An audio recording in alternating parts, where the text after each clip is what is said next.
Citations Rangers, General Rally 101 back again with some more lore. And today's video, boys and girls, we're talking about something very tonky. Yeah, ladies and gentlemen, today we're talking about the Vindicator. So, a few days ago, I was watching a video by the lovely Auspex Tactics, aka the King of Tabletop, and he was talking about the Vindicator. And of course I clicked because that's my favorite tank. And he was talking about just how popular it is right now. And then that got me thinking, when hasn't the Vindicator been popular? And the truth is, well, never. Whilst many people may not exactly always be thinking about it, if you happen to bring up the Vindicator, however, the vast majority of people are like, oh, the Vindicator! Yeah, I love that bloody thing, it's great. No, it's awesome, I love it, it's fantastic. People absolutely adore this tank. And I wanted to find out just exactly why. Why is it that the Vindicator is so bloody beloved? Why is it so popular, and why people just can't get enough of this thick, square box of HE delivering monstrosity? So, ladies and gentlemen, that's what we're going to be finding out today. Strap on in, buckle up, and let's get crackin' on with today's video.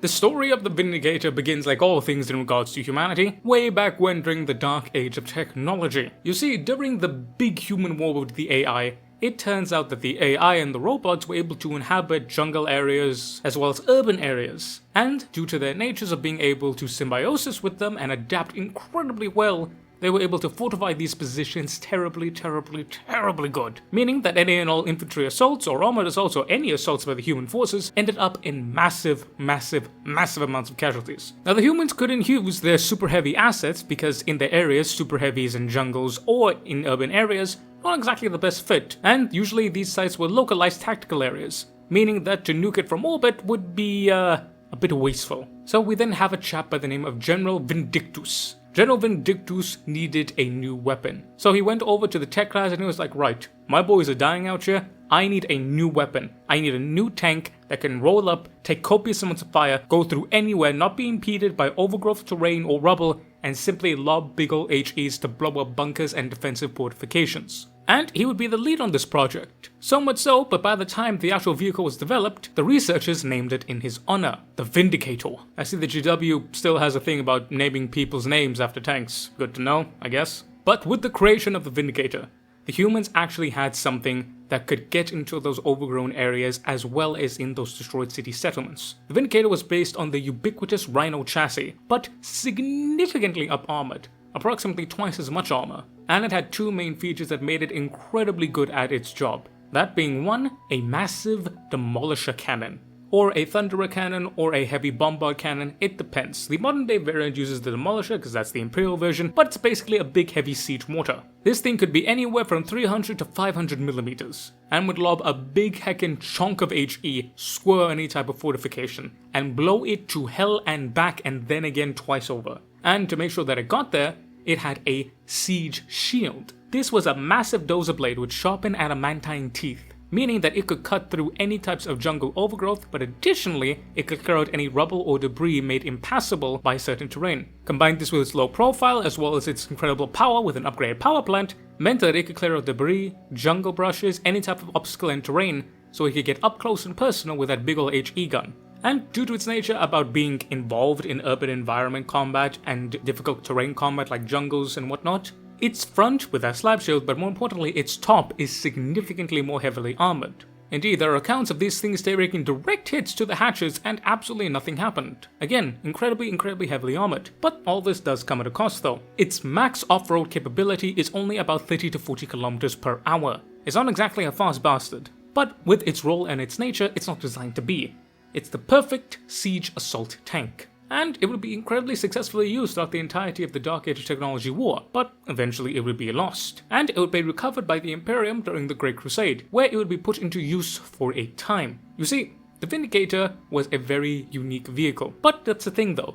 It was made for a special type of war. It was made for small tactical engagements where you couldn't feel the super heavy. And generally speaking, in the Great Crusade for the Space Marine Arsenal, as well as the Imperium as a whole, they were much more fond of super heavies, such as the Typhoon, which is essentially the bigger brother of the Vindicator. is literally just a super heavy version of Vindicator, and that was favored by those who love the heavy duty armor, a la Iron Hands, Iron Warriors, Salamanders. They love this thing. So the Vindicator kind of fell away by the wayside, until we get to the Heresy. The Heresy made everything go to hell in a handbasket. So Vindicators were put into mass production because they were actually pretty useful about digging Astartes and Imperial army forces out of bunkered terrains, and they weren't nearly as expensive to make as a super heavy. But what would truly cement it as a mainstay of Space Marine forces would be its praise by Rabute Guilliman. Gilladad himself had used a lot of these during his campaigns, and he really loved them, because they're tactically flexible, and we know Bobby G, he loves his flexibility. All the flexibility. Yes. But Eldar flexibility notwithstanding, he would inscribe in the Codex Astartes that if any type of siege assault had to be against a fortified enemy, it would be the Vindicator that is to be used, therefore cementing it for the entirety of the 10,000 years of the Long War as the main Space Marine assault tank. And even with the introduction of the Primaris and the Indomitus Crusade, no one has yet to dethrone Vindicator as the Space Marine assault tank. Take a look at the Primaris stuff, there is nothing that can really function the same way as the Vindicator. And that's another reason why I think that people find it so popular. It's because of just how unique it is in its role. And that is a perfect segue for me to talk about why do people love this thing. Well, the first reason, as I just mentioned, is that it's so unique. You take a look at Space Marine Doctrine after the Heresy. It changed incredibly so. Space Marines were no longer made to be a frontline holding force. They were no longer made to be an army. They were turned into special forces, rapid reaction forces, firefighters. Their whole doctrine revolved around decapitating strikes, quick armored assaults, heavy spearheads, all those type of fast, mechanized moving, hard-hitting warfare. It was speed and it was firepower. That was their main goal, the shock assault. The Vindicator, however, is something that kind of breaks that mold. Now, while yes, the ability just to roll up and absolutely smash someone open with 500mm of HE is indeed very much powerful, it is a unique type of tank in that it's meant specifically to assault defensive fortifications, i.e. to siege an enemy. Sieges were very much against the grain of the Codex Astartes and the new Space Marines. But like all things with Guilliman, he'd rather have his boys have something and not need it than need something and not have it. I think that why people really love this thing is because it's just unique amongst the Space Marine armor. You take a look at the original Space Marine armor, it's just the Vindicator that's the only type of assault tank that there is. Also, I think that it really represents the idea of Space Marine power really well. For the longest time, the Vindicator had a true-up armor save because of that siege shield. Especially back in early editions, a vehicle with a true-up armor save was a hell of a thing. Not to mention a Vindicator being much tougher than a normal Rhino, but being cheaper for something say a Land Raider, meant that it was really good points-wise, and it was able to really sink its teeth into anything. You couldn't just ping off a few wounds with bolter fire with this guy. You had to actually put some dedicated anti-tank in him. And that's the thing about the Vindicator. The Vindicator has never been bad. It hasn't always been amazing, mind you, like super game-breaking, but it's always been relatively in a good spot. Even when Space Marine tanks and tanks in general weren't doing well, the Demolisher Cannon has always been a pretty solid weapon, and again, that 2-up save and that durability for the points combined with the damage, the Vindicator was never a bad choice. Meaning that if you really wanted to run one, you always could. And then that brings me to my other point. People always wanted to run this bastard. Again, on the tabletop, it's been pretty decent, and it's had its time in the sun. Now being the most recent example, but again, when the Demolisher Cannon is good, the Vindicator is great. And the Demolisher Cannon has very rarely been bad. So not only do you have an incentive to get it from a tabletop standpoint, in terms of outside the tabletop, it's one of the better points per dollar units. And besides, it's a vehicle, so you're only going to need 1, maybe 2 or 3 if you really want to go ham. But for most people, 1 is enough, meaning it's not going to break the bank, which means, surprisingly, it's affordable. Well, affordable in the Space Marine tabletop Warhammer 40k thing. Keep that in mind. So, it's easier for people to justify buying one. But ultimately, I think that why people love this thing is just its looks. Look at this thing. Look at him. It is a big, thick, square brick of a tank, and has a big, heckin' chonking gun on it. But ladies and gentlemen, what truly makes this thing look gorgeous is that siege shield. You take a look at versions, specifically the Deimos version, that being the one from the Heresy, of the Vindicator, it doesn't have the siege shield. It doesn't, and I don't know why. It has a dozer blade, but not the siege shield. And I'm like, ¿por qué? Why? Looking at a Vindicator from 40k and looking at a Vindicator from the Horus Heresy, the Vindicator from 40k just looks so much better. And it's that big slab shield. And I have a theory. My theory being is that the reason why people absolutely adore that big old slab shield is just that what it represents. It represents a Space Marine, advancing, defiant of anything. And whereas the normal Rhino would suffer, what do they do to fix it? Simple. They take a big heckin' chunk of God Almighty knows how many inches of fucking adamantium, put it on that bastard, put it in front of the cannon, and just drive up. It literally is the definition of fuck you, I'm gonna do what I want, and you're just going to have to deal with it. And that sheer mental image of a space marine advancing, taking hit after hit after hit, wound after wound after wound, not caring until it gets up close and personal and then blows you away. That is basically a power fantasy. And you think about the other mainstay vehicles of the Space Marine motor pool during the Long War, the main one being the Predator. You can't really do that with a Predator, it's not really meant to do that. The Vindicator, however, is. It's meant simply to walk up, to sit there, and to kill you, or you kill it. But killing it is bloody hard. Not only is it a power fantasy, it's also like easy to use. Generally speaking, with armored vehicles you have to use a bit of panache. A Vindicator though, not really. You roll this bastard up, wait until you get in range, and just pop shots. Again, contributing to all of it. The Vindicator is a tank that I just absolutely adore. Not only because of what it represents in lore, that being a tactical, flexible assault tank that could punch far above its weight, and due to the needs and the attritions of the warfare and the changing of the space marines and over the course of the Heresy Ninja Long War, it went from being a tank which no one looked at to being the first mainstay of Space Marine assault. That just growth from it and that character arc, I guess you could say if you want to be generous, is something that I personally adore. In addition, its design is so simply 40k, it's so simply Imperium, it's so simply Space Marine. It is a brick. A big, thick metal boxes of just hunking metal with a big chonking gun on it, with an even bigger slab shield on it. Because what happens if people keep on blowing up your tank? Add more fucking metal. And its duty is simply to advance on upward, to do what it needs to do, to fight, to hit, to take punch after punch after punch after punch, and simply just exist. It has one goal, and one goal only.